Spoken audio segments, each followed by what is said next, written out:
President Trump presides over a military parade in Washington marking a major anniversary for the U.S. Army.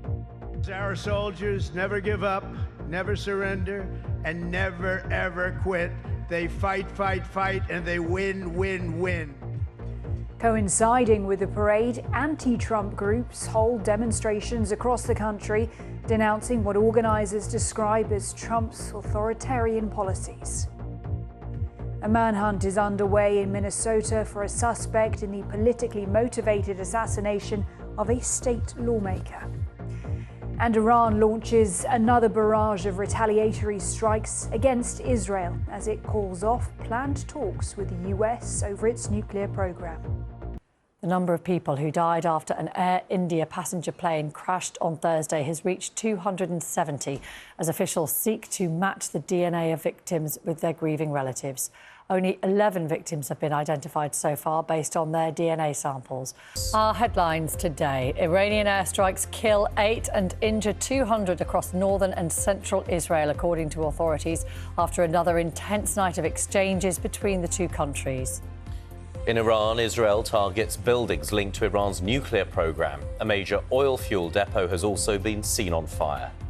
More RAF jets will be sent to the Middle East to provide contingency support across the region. In other news this morning, the Prime Minister Keir Starmer says there will be a full national inquiry into child grooming gangs.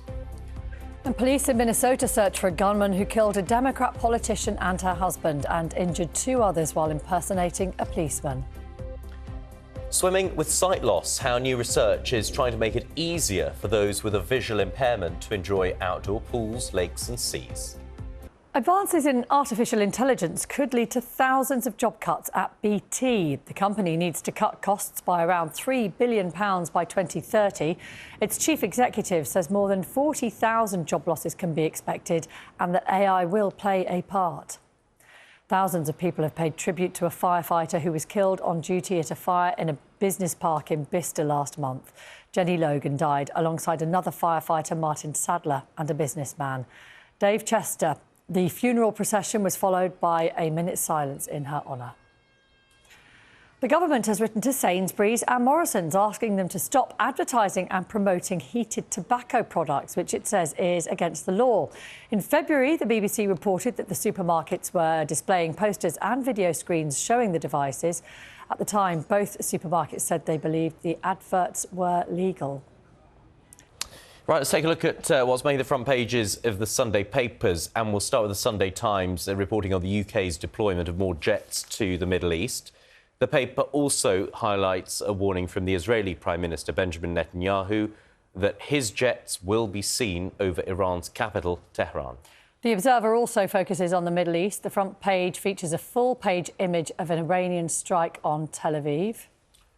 The Prime Minister is the focus of the Telegraph. The paper accuses the Prime Minister of caving after announcing a national inquiry into grooming gangs, something he'd previously ruled out.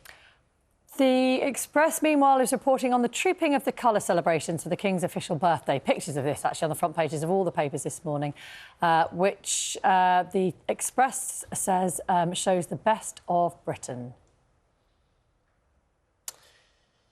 And there's one story that caught my eye inside the pages this morning, I think particularly because working these early hours, I always feel probably double the age I actually am, and no doubt look it as well. But you might be aware that there is increasingly a kind of cult of people who are doing their very, very best to avoid the inevitability of life, which for all of us, as we know, is death. And they are engaged in these extraordinary... Yes, I know. Morning. You're welcome. Engaged in these extraordinary missions to put off the inevitable, if ever they can. And the first kind of conference of what they're calling superhumans, hosted by the tech entrepreneur and the absolute kind of advocate of these sorts of methods, has been held, a guy called Brian Johnson. Do you want to hear how his day pans out, generally speaking? What should we be aspiring to? OK, so no meat, no nicotine, no caffeine, no alcohol or stimulants, which sounds fun. Okay. His last meal of the day is at noon. He does not eat after that time. He's tucked up in bed by 10 o'clock. I mean, he's done all sorts of other extraordinary things, like inject his son's blood into his system. But, yeah, it doesn't sound, as much as it brings benefits, I am sure, it just doesn't sound like a whole lot of fun. It doesn't. And also, they keep talking about the psychological benefits of being sociable and how that helps longevity. Yeah. And actually, if you're doing all of that, you're probably missing out on those social connections, aren't you? Yeah. He has a 30-minute skincare and hygiene routine every morning. Who doesn't? But this is something that is definitely good for health and well-being. Yes, and we're talking now about outdoor swimming, increasingly recognised for the benefits it brings to your health and well-being. Many lakes and pools, though, remain inaccessible to those who have visual impairments. So researchers from the University of Brighton want to make natural water, as you might describe it, more accessible to those with sight loss so they can also enjoy the mental and physical benefits of open water swimming.